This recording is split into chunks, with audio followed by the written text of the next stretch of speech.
L'émission va parler du rôle des pères. En fait, on parle des papas cool. On a l'impression que depuis plusieurs années, le rôle du père se transforme. Toi, t'es papa. Raconte-nous un petit peu ton histoire.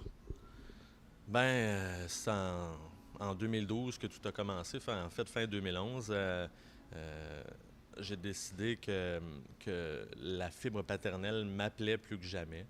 Évidemment, j'ai pas décidé ça tout seul parce qu'il faut quand même être deux pour faire ça. Ça a fait en sorte que ça a apporté un questionnement chez moi parce que, pour faire une histoire courte, j'avais grandi sans père. Et je me disais, comment je vais faire pour avoir mes repères, justement? Ça fait quoi un père au quotidien? Qu'est-ce que ça fait de bien? Qu'est-ce qu'il faut éviter de faire et tout ça? Ben, J'avais eu des exemples d'hommes dans ma vie qui étaient très bons, mais qui n'étaient pas 24 heures sur 24, qui n'étaient pas au quotidien. Donc, je me disais, OK, je vais partir avec mon cahier de notes, puis je vais essayer de me faire une base de c'est quoi un père, puis moi, je me situe où là-dedans. Euh, Ça amène une réflexion aussi, justement, sur où tu veux en être. Parce que la société te suggère un modèle de père qui est très viril, encore aujourd'hui. Tu sais, on n'est pas si loin d'une certaine époque. Tu sais, moi, je dis souvent, on n'est pas si loin de la cinquantaine, dans le sens où, il y a 50 ans, le père était très viril, allait à l'usine, travaillait, la mère restait au foyer, tout ça, puis s'occupait des enfants. On n'est pas encore très loin de ça. Il y a plusieurs pères qui essaient de changer la donne, mais en même temps, la société te ramène toujours à la base, en te disant, c'est le père qui doit faire les activités manuelles, c'est le père qui doit aller au hockey avec son fils, c'est le père qui doit faire certaines affaires, la mère, de l'autre côté, doit faire les siennes.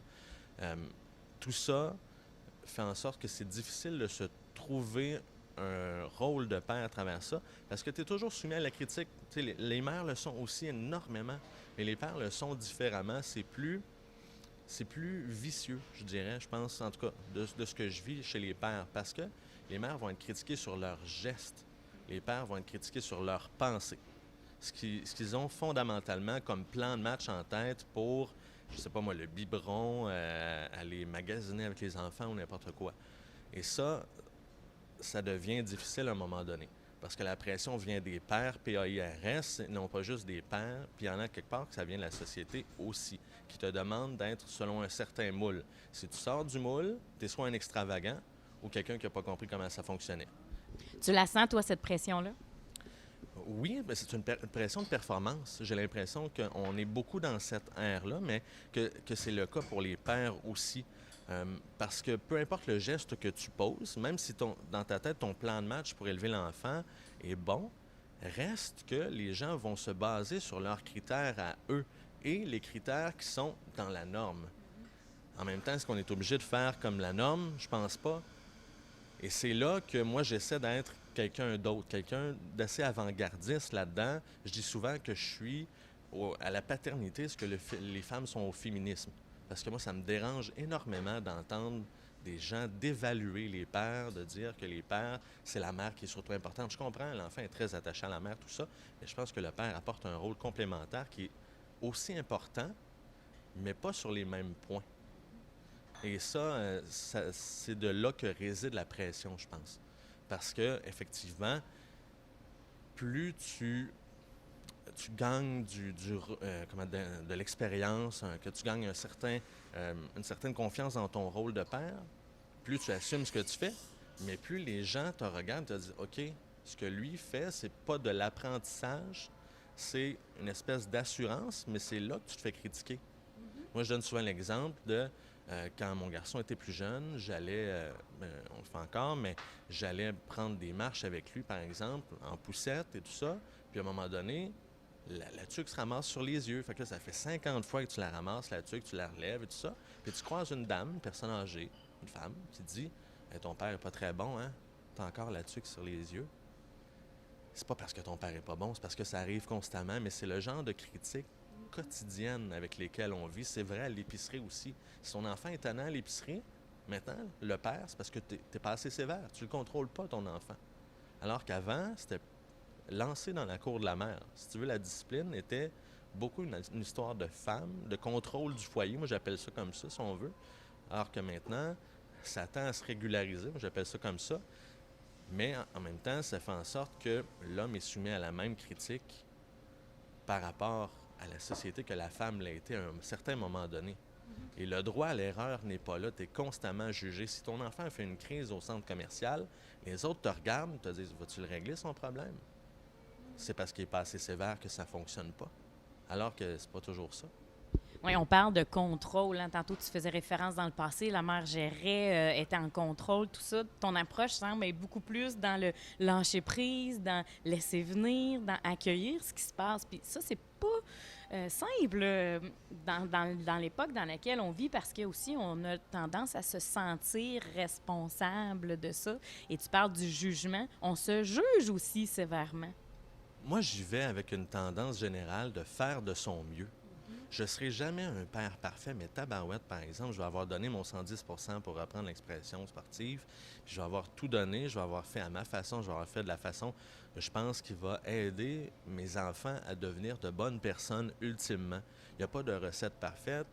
La même personne aurait le même enfant à côté de moi, ferait quelque chose de complètement différent. Ça ne veut pas dire que c'est mauvais, puis c'est là que j'en ai. Parce que les gens ont tendance à croire qu'il y a une recette qui est vraiment la meilleure, puis celles qui en découlent sont aussi pas pires. Mais sinon, c'est plutôt moyen, puis t'es pas dans la norme. C'est vrai que ça devient fâchant. Et c'est là que je pense que le lâcher-prise devient important. Maintenant, moi, au départ, je me disais, les gens vont dire, hey, regarde-les, lui, il sait pas comment faire, ça paraît qu'il n'y a pas eu de père. Hein? Parce que s'il y avait eu un exemple, il saurait quoi faire. Puis ma mère a fait un travail extraordinaire, mais reste que l'exemple paternel était pas aussi là, en tout cas pas quotidien. Et ça, c'est un apprentissage des plus ardus, je dirais, dans mon cas. Parce que comment tu gères le quotidien de l'enfant, parce que tout le monde est capable, en quelque part, de gérer la collation, de préparer le lunch, de faire le lavage et tout ça. Mais de gérer la colère de ton enfant, quand ça vient te chercher, ça vient vraiment te chercher, comment tu contrôles tes émotions pour l'amener, lui, à les livrer les siennes, c'est autre chose. Puis c'est là que je suis vraiment un apôtre de dire, bon, écoute, moi je le fais comme ça, je pense que j'ai une recette qui est pas pire. Dans le pire des cas, mon enfant va savoir que j'ai fait de mon mieux. Puis à partir de là, est-ce que je suis satisfait? Est-ce qu'il m'aime? Est-ce qu'il a l'air en santé? Est-ce qu'il a l'air bien? Puis moi, de l'autre côté, est-ce que j'y gagne quelque chose dans le sens de est-ce que comme père, je progresse au quotidien? Parce que c'est un apprentissage sur le tas. Ça, il ne faut pas l'oublier. On a beau avoir des petits cours de maternité, de paternité avant que l'enfant vienne au monde. Reste que le gros de l'apprentissage se fait une fois que l'enfant est arrivé et dans les années subséquentes. Tu as un plan de match, oui, mais si un élément, un domaine dans lequel le plan de match n'est pas suivi à la lettre, c'est bien celui de l'humain, peu importe si c'est un enfant ou pas. Tu essaies de donner une ligne conductrice à l'enfant, puis à partir de là, tu essaies de le réajuster autant que possible en cours de route en laissant ses libertés prendre la place aussi.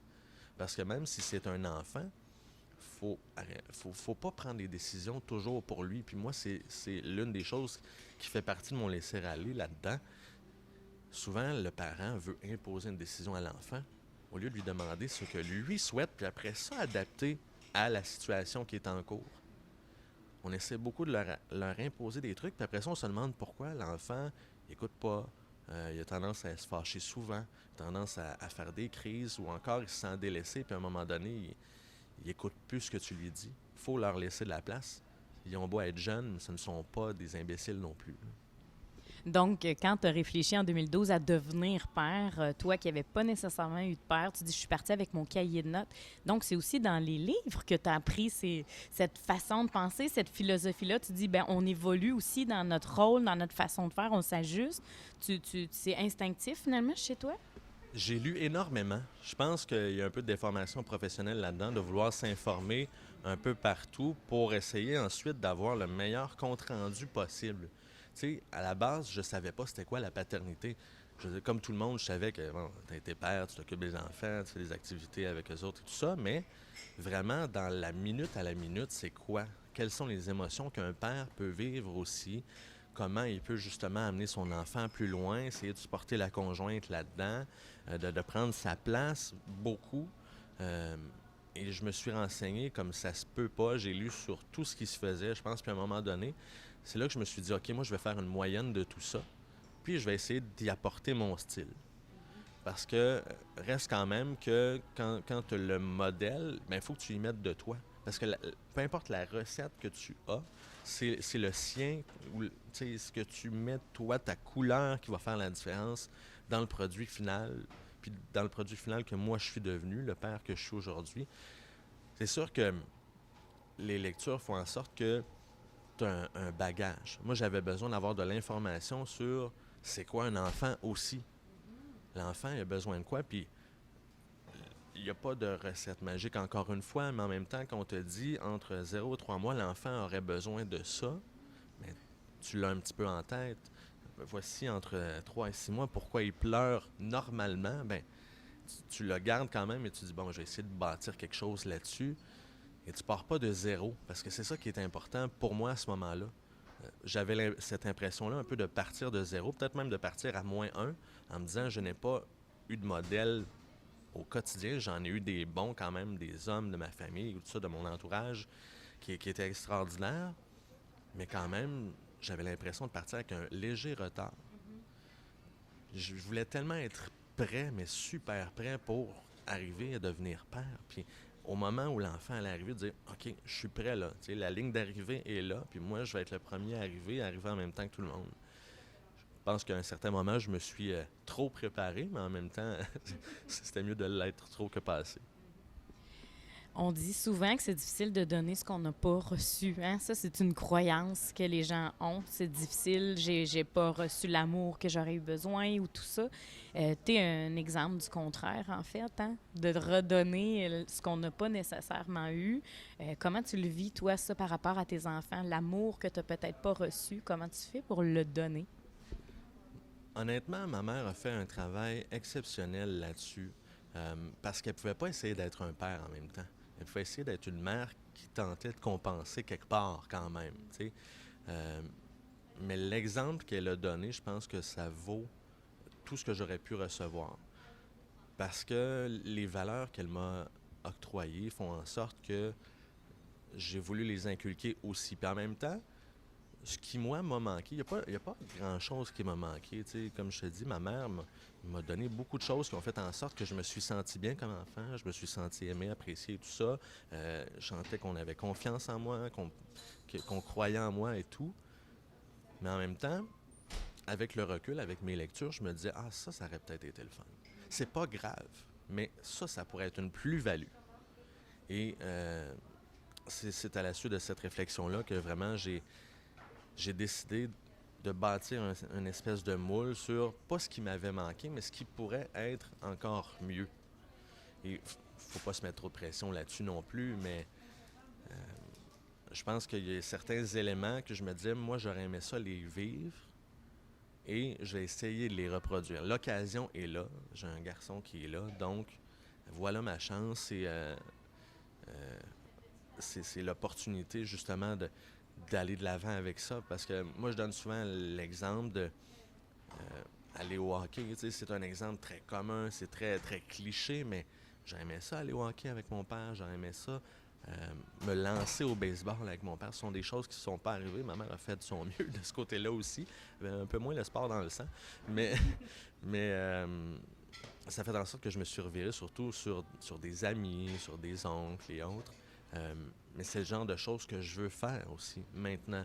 Tu sais, je suis un sportif de nature, oui, mais ce sont des activités que j'aurais aimé pratiquer avec un père qui n'était pas là et que maintenant je veux tenter d'appliquer pour le moment, même pas pour le sport, qu'il soit bon ou qu'il soit pas bon, j'en ai rien à cirer. Je ne serai jamais le parent qui va être à l'aréna, qui va crier après son enfant, qui va être sur le terrain de soccer, à lui reprocher de ne pas avoir compté un but. Au contraire, moi, c'est dans l'échange, c'est dans le moment que tu vis, c'est dans vraiment ce qui caractérise ce qui est en train de se passer entre l'enfant et son père qui m'intéresse. Même pas le sport en tant que tel. Ça pourrait être du théâtre, si je parle de sport, ça pourrait être quelque chose de culturel, ça pourrait être de la danse, ça pourrait être n'importe quoi. Tu sais, moi, dans le laisser-aller dont on parlait, je veux pas camper l'enfant dans un rôle très, très masculin. Tu sais, s'il veut faire la danse, il la fera sa danse. Et ce sera n'importe quoi, que ce soit les quilles, que ce soit, tu sais, nommez-les, mais j'aimerais ça pouvoir échanger avec lui là-dessus. Peu importe ce sera quoi le choix. C'est vraiment le moment pour moi qui est important là-dedans. Puis la vie se compte beaucoup en moments pour moi. Tu sais, c'est encore quand même assez cliché, mais ça reste que c'est ça. Tu sais, avec les enfants, surtout, tu as des moments particuliers. La première fois où il marche, la première fois où il parle, la première fois où il dit ton nom, tu sais, où il dit papa ou des trucs du genre. Donc, c'est de ces moments-là dont tu te souviens. Puis moi, c'est de ces moments-là dont je veux que mes enfants se souviennent un jour, de dire hey, cette fois-là, quand j'ai fait ça avec mon père, c'était assez génial. Ce serait, en fait, peut-être même là, un de tes plus grands souhaits que tes enfants, ton enfant, plus tard, raconte ce qu'il a vécu, en fait, dans sa relation avec son père. Ce serait ça, tu dirais, mission accomplie? Ouais, ben moi j'appelle ça l'héritage. Tu sais, ce que tu laisses, que tu sois décédé ou pas, ça n'a rien à voir pour moi là-dedans, mais le souvenir que tu laisses, l'impression que tu laisses aussi à tes enfants, puis euh, l'empreinte en fait, il y a ce que tu vas y avoir enseigné ou ce que tu vas avoir tenté de lui inculquer et tout ça, puis il y a ce que tu vas avoir vécu avec lui. Parce que pour moi, c'est deux choses. C'est comme un peu la théorie, la pratique. La théorie, c'est ce que tu essaies d'y inculquer, c'est les valeurs que tu essaies de lui montrer, le chemin que tu essaies de dresser plus ou moins, puis de l'accompagner là-dedans. Mais il y a la pratique aussi qui est les moments dont je parlais. Donc, il y a ces deux éléments-là. Puis j'aimerais ça, moi, qu'ils se souviennent que j'ai tout donné, que j'ai fait de mon mieux, puis que tabarouette, on en a vécu des bons moments. Ça n'a pas besoin d'être des super gros moments. Ça n'a pas besoin d'être quelque chose qui coûte très cher. Des fois, ça peut être d'avoir regardé tel film ensemble puis d'avoir ri sur ce film-là sur un divan un dimanche après-midi de pluie. Tu sais, ça peut être très banal, mais vraiment créer l'étincelle qu'un jour, ils vont se dire, bon, ben, ça, c'était spécial. Merci, Marc-André. C'est un plaisir. Merci à toi.